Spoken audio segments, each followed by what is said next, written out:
Hey everybody, Adam Davidson, RadCast for the 22nd of July. It's Wednesday. How are you? Hope you're going well, and hope you're doing well. Here's Psalm 107, verse 1. Give thanks to the Lord, for he is good.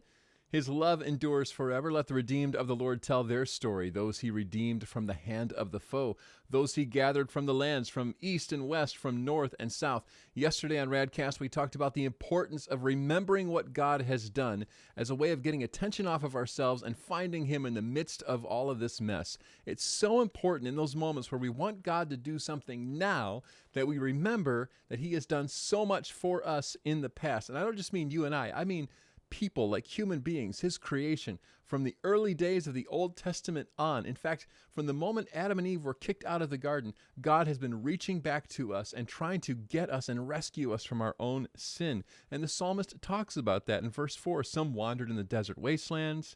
They found no city where they could settle. They were hungry. They were thirsty. Their lives ebbed away. They cried out to the Lord in their trouble, which is what we're supposed to be doing in our trouble. And he delivered them from their distress, which is what he does for us. He led them by a straight way to a city where they could settle.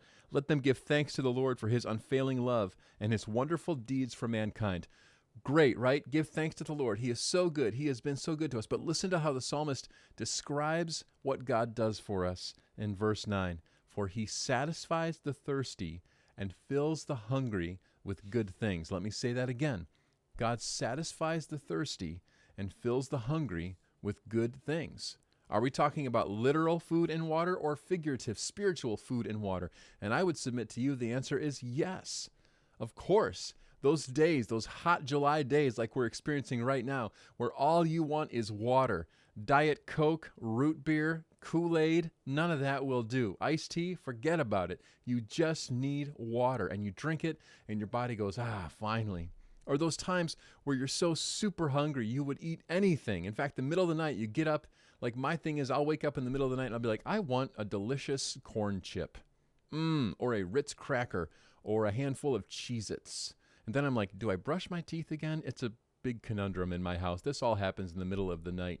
But there's that thing about eating something and then being satisfied. We understand that physically. We know what that's like, at least many of us, though so many in our world go hungry and are without clean water, which is something we have to be fighting for, but that's another RadCast.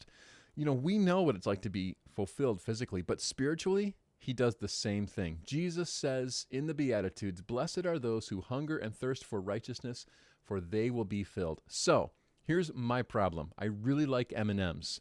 What is your favorite type of M&M? For me, it is peanut and peanut butter. I get a bag of each, peanut M&Ms and peanut butter, and I mix them at about a 60-40 ratio and eat them together. So good, so good. It's the only thing I want when I'm in the checkout aisle. I just cannot wait to eat those on the way home from the grocery store. And yet, as soon as I'm done, I feel terrible. I'm like, why did I do that? I'm not satisfied at all. God does not fill us with spiritual junk. We're surrounded by garbage that just weighs our souls down. He wants to satisfy us with good things. So we are a people who hunger and thirst, not after satisfaction, but after righteousness. And then God, in his goodness, satisfies us not with anything else but himself, because that's what Jesus gives us. He gives us himself. So seek the Lord, seek him out, for he satisfies the thirsty and fills the hungry with good things. That's RadCast.